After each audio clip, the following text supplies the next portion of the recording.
everyone. Thanks for joining. I'm going to go through today KPI Improvement Workshop. I actually taught this today with a group of clients and other small business owners, and it was a really successful workshop. I was really happy with the outcome. I got a lot of great feedback. And I know many times I've been asked to record my lunch and learn sessions, and sometimes this hasn't happened. So I decided after this I would actually do a recording of this KPI improvement workshop. I think there's a lot of us that probably don't understand what the KPIs are and what these can do and really help benefit your business. So I'm going to go through the workshop today with that. If you're not familiar with who I am, I'm Shannon Smith. I'm the founding director of Smart Business Solutions, based in Mornington. We work a lot with small businesses.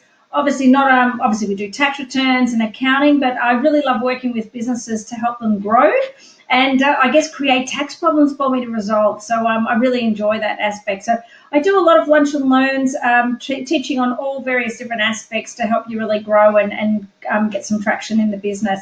So KPI Improvement Workshop, I'll start going through that now. So we've got, bit of a thought for the session just to get things going. I have a big believer in what gets measured and managed. If you can't measure something, how can you ever manage it within your business? So let's get started. What I'm going to go through today, where do we start? What's a key performance indicator? What makes a good KPI? What are the benefits of KPIs? The KPI improvement process, the 4 key areas to measure success, your KPI improvement plan, and some of the next steps and options for support and how we might be able to assist and help you in this area. So where do we start? It's important to know where your business is going. And that's really coming down to putting together and preparing a business plan. Putting together what's my business purpose, what's the vision of the business, what do you want to achieve, what are the business's values, the budget, and then what are those key performance indicators? And how does that link into the overall strategy of the business? Who are your ideal clients and customers?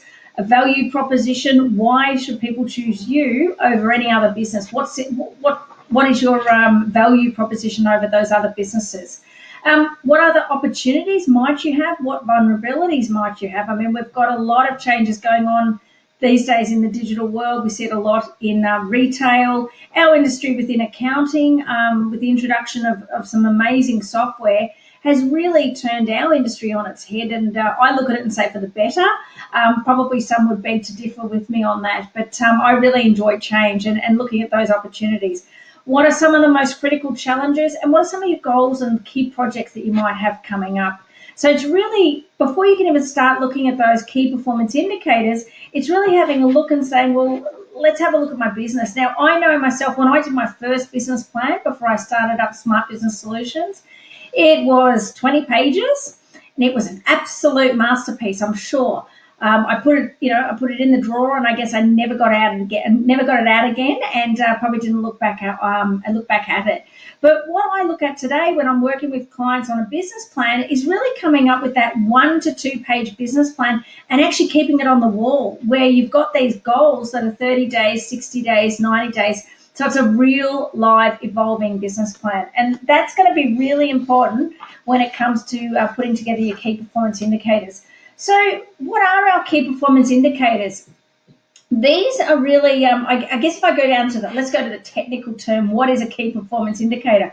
It's really a performance measurement that helps you understand how the business is performing. So when I look at that, it's really the key drivers of your business. They are kind of the levers, if you want to. So if they are pulled, they will have an impact on your results. So what are some of those key levers or key drivers in your business? For example, there are 5 main KPIs that drive sales. Let's look at client retention rate, leads generated, sales conversion rate. So we get a lead in the door, it converts to a sale, then do we keep it? Average transaction value and average dollar sale. KPIs are things that you measure daily, weekly, or monthly to track your performance based on your plan, based on your goals. To be an effective KPI, it really needs to be well-defined and quantifiable. It really needs to be communicated throughout your business. You need your team on board. There's no point in having, say, a KPI. And look, so one of our KPIs is basically onboarding of new clients and getting that proposal out the door. So we're getting the lead in, we're meeting with the client, and how soon can we get that client really becoming a client? They've accepted our proposal, and our goal is to do that within 24 hours, get that proposal out the door to them. Well, I need my team to be aware that's one of my KPIs. I want that service to be very prompt, and so that they can help working with me to achieve that goal. It's going to be crucial to achieving your goals in having those KPIs, and it must be applicable to your business. It definitely must be, applicable. There are a lot of KPIs to be that you could choose from, but you really got to look down to as to what are those absolute drivers in your business, and what is it that you should be focusing on just to make sure and help you grow that business. So what makes a good KPI?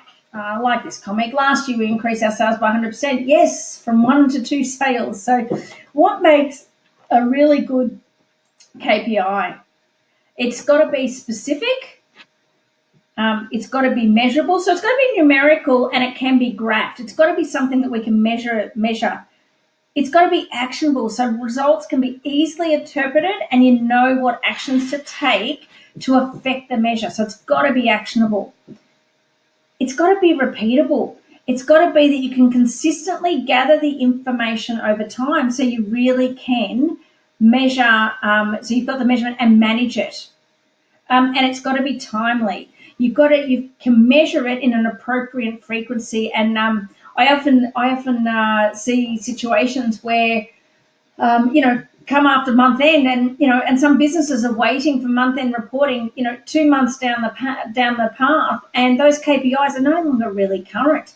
Now, this is actually, if you like, excuse the pun, given Smart Business Solutions, but really a good KPI is a SMART KPI: specific, measurable, actionable, repeatable, and timely. There are 2 types of measures that you can use when we're looking at the measurable. There are outcome measures and there are driver measures. So an outcome measure answers, how would I know? How would I know that I achieved that KPI? That KPI was to increase sales by 20% or increase the number of client inquiries by 5 inquiries extra per month. How will I know? Because I quantified, I measured how many inquiries I got, and did they go over that? And so it's really looking at how you will know, and it ties into the financial and customer objectives. The driver measure describes what we need to do well. So what is it? What is the driver that we need to do well that's going to link back to then that KPI? So these are the measures that are tied to either your products, services, process. So coming back to my process of, we need to get that proposal out in 24 hours. Coming back to that is really going to be one of those drivers to help us achieve those overalls. So the KPIs you use will really depend on the critical success factors of your business. So what are some of the benefits of KPIs? I mean, we all hear these cliches, but really KPIs, I absolutely love KPIs. You can, even if you choose just 1, 2, or 3 KPIs for your business and really focus on that, the benefit or the turnaround that you'll see in your business will just be phenomenal. I'm absolutely sure. So going back to my comment earlier, what gets measured gets results. If you're focusing on something, you are going to get those results. So the benefits of KPIs, we simplify complex data. I mean, basically, we're making it into easily understood metrics. If I always got a profit and loss out in front of a client and said, hey, great month last month, then half my clients are not going to know, exactly what do you mean great month? So did I get more revenue in? Did I get more gross profit? Did I get more, why are you saying it's a great month? And that's where you can use these and come out with some really good KPIs to actually just pick out some of those key ones. Hey, your sales increased by X percent. Your labor as a percentage of sales was X percent. So you've got some really good metrics. They help, the KPIs really help decision makers assess the current situation and act on it. They enhance the focus. Now, when I say enhance focus, that focus is not only just yourself as the business owner, but it really enhances the focus of your team as well, your employees. A KPI that is clear and obvious, with obvious targets that anyone can understand and aim for, is going to embrace a lot of your team to really get behind you on that. It can potentially reduce conflict. Well, at least sometimes anyway. It's hard to argue with solid numbers. There's no judgment in there. Did we get 5 new clients in the door during the month or not? Yes, no. So, it can potentially reduce conflict. And then clarify job roles. They really help with job descriptions. Employees that are given specific KPIs are less likely to be confused about their role. This is one of your key performance indicators. Your job is, and these are your targets. And that really can help get the team all around you and really focusing on where the business is looking to go. So that brings us really to our business dashboard. And I like the look of a car. So we all get in the car. And there's lots of metrics in our car. Think of your car dashboard, lots of metrics going on. You get probably kind of immune to a lot of those other metrics. But the metrics that are really important to you, so those key performance indicators, is how much fuel do I have in the car as I'm driving along? How fast is that car going? Because I don't want to get a speeding ticket.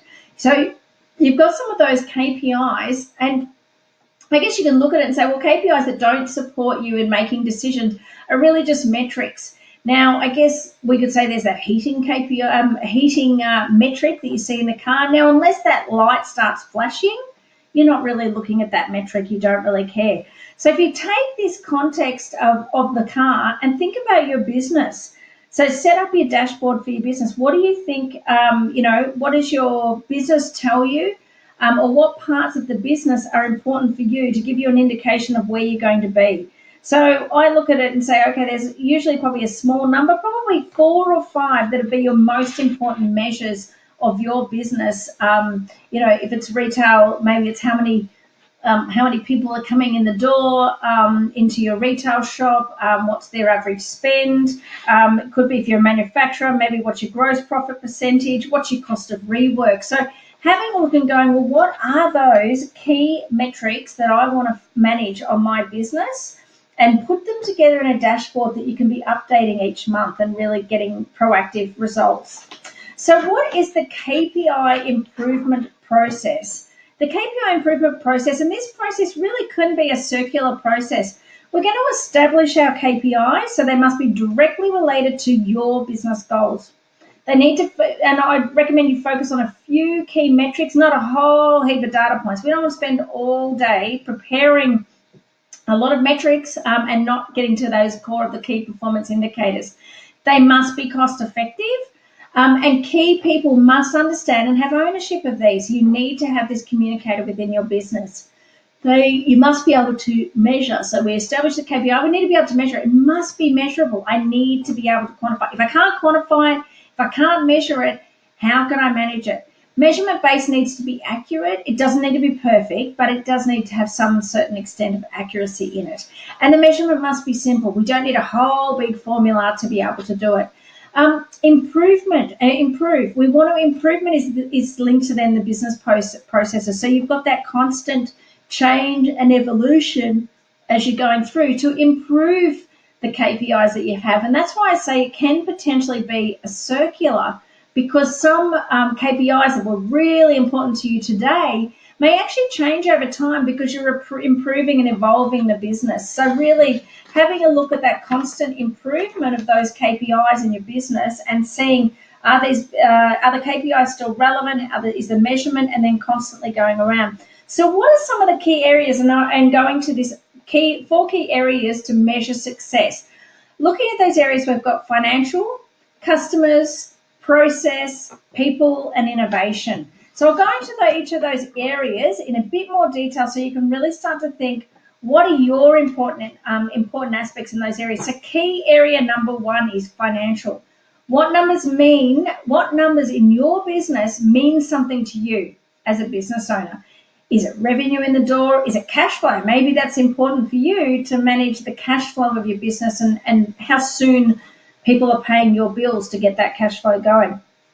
So looking at these financial KPIs, Profit goes without saying. We all need profit. We all need cash flow. Looking at your costs, maybe is it your cost of goods sold, so your gross margin. Maybe it's looking at other costs. Looking at, is it electricity costs as a percentage? So I think of a lot of, say, your restaurants have a lot of electricity. Maybe electricity costs. So you can pull out some of those key costs and see what are those areas that really mean something to you. In a service business like mine, as an accountant, we look at the labour cost. The other one that's really important to me is training and making sure I'm investing enough in training of my team and keeping them up to the latest of what's going on. So really having a look and saying, what are your key areas from a financial aspect, and see if there's anything that you need to focus on that one. So key area number 2, customers. So write down, what are your customers looking for? What is it that brings your customers to you? For example, I was thinking of one that we could probably all relate to, that probably isn't our business, but let's just say that we could all relate to, is we need to think a bit like our customers, understand what they're looking for, and then from there create some KPIs. So in looking at that, I was thinking, what about an airline example? So why do customers choose one airline over another? Maybe the plane leaves on time, plane arriving on time, bags, we got our bags at the destination, the bags weren't damaged, the food was great or good service, no queues in check-in, safety record, availability of flights. So you've got all of those areas. So really in looking at that and saying, okay, well, what are our KPIs? And I think you'd have a look and see a lot of the airline businesses have got, amount of on-time traffic, on-time arrivals, and a safety record. So, really having a look at some of those, what might be some of your key areas from a customer perspective. You might even also look at a customer acquisition cost. So that one is where I have clients that use Google Ads. And so the Google Ads drive customers to their business, and they're really measuring how much did it cost us to get that person as a customer for our business. So the next one we want to look at, the key area, is process. So what can you do or keep track of to ensure that you're running a profitable, efficient, and competitive business? So looking at all your processes, what can you change? Can you change maybe the way in which you, provide that transaction? Can you make it a bit more efficient? So what can be some of the KPIs? Maybe that's getting an order. How quickly can that order be ordered, packaged, and sent out? Now, if you can improve that timing, especially if you get a cash on delivery, you can improve that timing, you can increase your cash flow. So what is it that you can do that will reduce the cost, increase the quality, speed, and efficiency within your business? Is it maybe the way in which you take the orders? Maybe it's the way in which people have to order on the website to get that process going. So having a look at it, processes actually, I think of one with tradies actually, is looking at restricting the amount of rework that has to be done. How many times have you had a trade person out, they've done the job, and then you've actually had to call them out to just fix one last bit, and the amount of inefficiency and cost that must add to their business must be significant. So really having a look at what are the things that we're doing well, and what are the areas that you could potentially improve on from a process perspective. And then lastly, the last key area is people and innovation. What will you do differently to rejuvenate and keep your business competitive? It's a changing world out there, which actually can be quite exciting, and though at times it can be quite daunting too, and you think, wow, how much change can we keep having? But really having a look and saying, well, what can you do to innovate your products or your service? And also with your people. Now, in myself as a service business owner, my people are actually critical to the success of my business. So what can I do as an employer to keep my team members engaged, wanting to stay with Smart, enjoying where they work, financially rewarded, challenged, all of these factors. And so I really focus a lot on innovation for my clients, and then also keeping the team happy and trying to work out ways that makes them have a fulfilling career at Smart, so that I can have them there for a long time, and not want to leave and keep them rejuvenated. Because really it does come down to, if you think of processes, anytime you lose a key team member, no matter what business you're in, the amount of time it takes for you to retrain and get that process smoothing. And people can be a touch point with your business. So what can you do differently that keeps those people coming back? If I look at my industry from an accounting perspective, in Main Street Mornington, we have, I think last time I heard, 17 accounting firms. So why would a new graduate come and work for me as opposed to any of those other accounting firms? And I think the key thing that I focus on is providing that culture. I also look at the training and keeping them. And a lot of people want to keep learning, so keeping them, engaged and inspired and learning more, using the high technology tools. And then I've just done some other little things that make a big difference to our work-life balance, in that we shut the office at 3 o'clock on a Friday. So now people are loving that, and they've already worked their hours during the week. So what can you do on the people? Innovation, keeping up with what's going on from an innovation perspective. So that can also link back to your processes on how you can keep yourself operating efficiently within the business and get some synergies and benefits from that perspective. So what's your plan? How are you going to do this from your KPI improvement? Let's have a look at this. So firstly, what I want you to do, review your annual business plan. What do you want to do? Where do you want to be? I often say to people, okay, if it's 12 months' time, tell me what you achieved this year. So let's just all pretend, get on the time machine, I guess, and go forward 12 months. Tell me what the last 12 months looks like. And that's your annual business plan. What do you want to be able to say in a year's time that you achieved? And then how are we going to break that down into goals? So identify the 12-month goals to align with that strategy. Identify critical KPIs. What are those levers or those key KPIs that are going to be absolutely critical to the success of your business?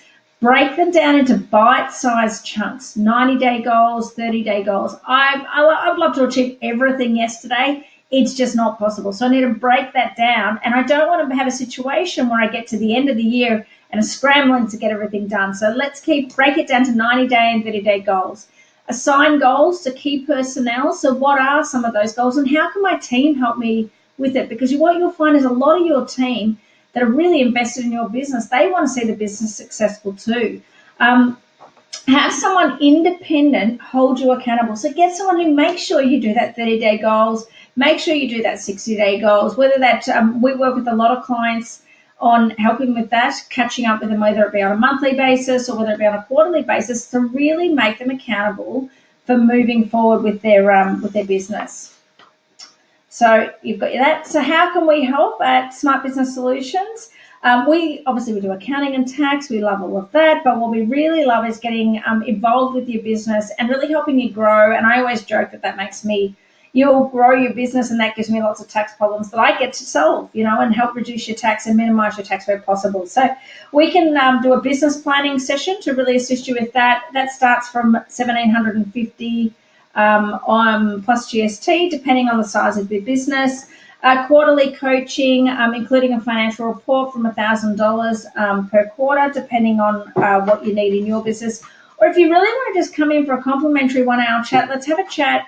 Let's have a look where you're looking at taking the business over the next 12 months, and let's see what you can do and what we can do, and how together we might be able to work for a common goal in helping you really, really grow your business, and not just get by and not just tick on or achieve another year, get to Christmas and go, what did I achieve again this year? So that you really can get a bit more empowered in your business. So one thing I always look at is identify now, have a think now from this session that you've just watched, what are going to be the 3 most important actions that you're going to take? And with those actions, what are you going to do? Are you going to say, hey, Shannon, that was a great presentation, happy with it, but I think I'll just keep going on what I'm doing. So you're going to go off and do nothing. Are you going to, say, wow, that sounds a bit, scary, that sounds a bit crazy, a bit hard. I think I'll go back and I'll just hide behind my desk and retreat. Or I'm hoping you're going to take one of the latter two, that take normal amounts of action, where you might go, well, I'd like to do a plan. I think I'll do some of it myself, and that's no problem. And then I think that'll lead to hopefully not retreating or doing nothing, but give it a shot.